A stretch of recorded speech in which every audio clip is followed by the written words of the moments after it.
Hello, my name is Hailey Gordon-Schumaker, and I am a English general education teacher who has 4 years of experience co-teaching with a special education teacher.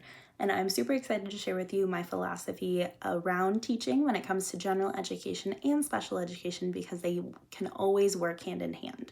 So, as a current general education teacher who is unexpectedly assigned within the realm of special education, I have learned a great deal about what it means to work with students who have disabilities through practice and trial and error, rather than initially having the understanding and using those tools.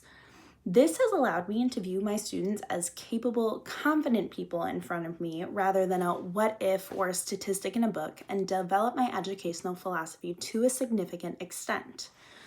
Through my practice learning and understanding the roles of a special education teacher, it will help me to put labels on, justify with research, and understanding to a further extent the things I'm already attempting to do and adapt my current classroom to.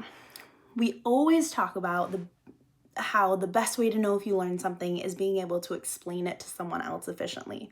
So, supporting the learning of students is always our number one priority. This is an all-encompassing goal that we have every day as special education teachers. When we have a grasp on the things that we assist in supporting students' learning, we are better able to follow through with the roles we have stepped into. Following the legal expectations is obviously going to be one of the most important things in assisting students and gen ed teachers, because if we're not following those legal obligations, such as IEPs and non-discriminatory evaluations, odds are we're not participating in the ethical best practice, effective collaboration, or advocacy-based roles either. Ethics and advocacy should always go hand in hand when it comes to this role. If we are not advocating for our students, we're not following the ethics that come with being a special education teacher. Ensuring effective collaboration and community between parents, students, and other professionals is practicing that ethical and advocacy-based teaching. All of these roles are intertwined and work together to support the learning of students with disabilities. So, when it comes to my personal vision and keeping these roles in mind, we are able to start meeting the needs of students with disabilities within the learning environment.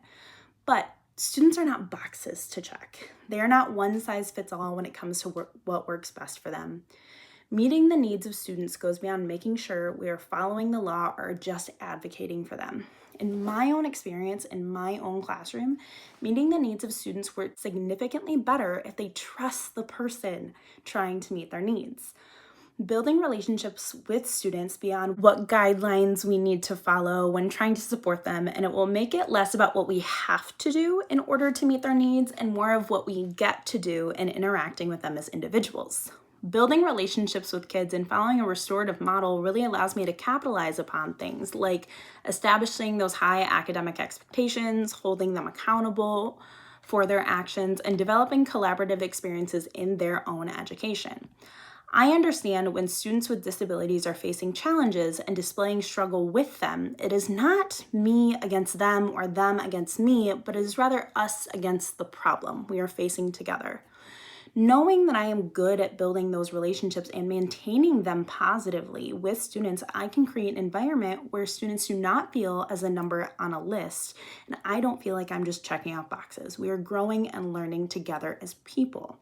And this really goes into the ethics, and in the field of teaching, we have an ethical responsibility to the profession and the elements that come with it. Our job is to create safe, inclusive, culturally responsive learning environments for all students we interact with, per the Council for Exceptional Children. In order to create these environments for all students, we have responsibilities to our profession, competency, students, and the school community as a whole. Ensuring ethical standards to the profession are upheld is something that I take incredibly seriously. People outside of the profession love to have opinions about teaching, curriculum, instruction, etc., without ever having stepped foot in a classroom in their professional adult life. Judgments are passed based on the few and far between who do not uphold the standards to the profession. And in order to maintain standards to the profession, we need to make sure that we are taken care of first as people. We cannot be expected to effectively advocate and care for our students if we cannot advocate and care for ourselves. This looks like holding ourselves to the high standards that we hold our students to. using the role as support over power, giving credit where credit or who credit is due to, and upholding the policies and laws regardless of our personal feeling. With the acknowledgement of standards to the profession, this also means displaying competency to the job, accepting and working with the responsibilities that have been placed upon myself and constant desire to improve professionally for my students. And incorporating my practice into standards-based teaching are a few of the ways that I've been able to uphold the responsibilities of competency to my profession. Moving forward and continue to uphold these expectations, things such as conducting appropriate research, appropriate and effective record keeping for reflection, and using things like evidence and instructional data are ways to further maintain my competent work. Making sure that professional standards and competencies are matched with development of relationships and communities are significant influences on maintaining the ethical frameworks, professional practice standards to guide in making the most ethical decisions for my students with disabilities and exceptionalities.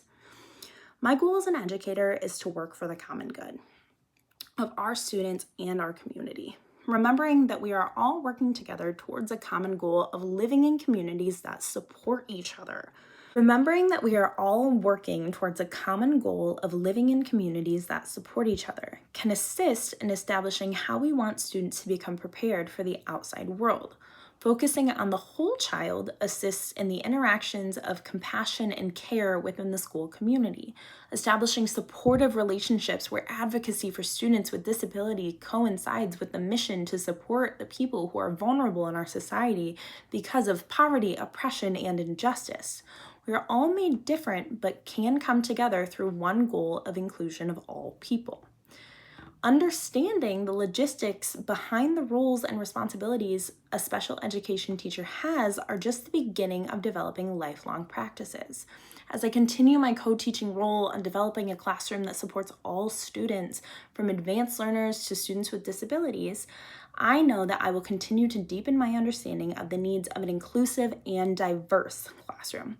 Staying integrated as a general educator within the dynamics of special education will help me to build a learning community around myself that wants to advocate for the same students as I do. Through my co-teaching practicum, when we speak about the students in the room, we do not refer to them as your students and my students, but rather they are our students. Sharing the responsibility and desire to support all students in the room takes the responsibilities of collaboration and advocacy and combines it with the ethics and personal strengths to ensure all students are being given the opportunity for the highest quality outcomes from an inclusive, best practice classroom. Thank you so much.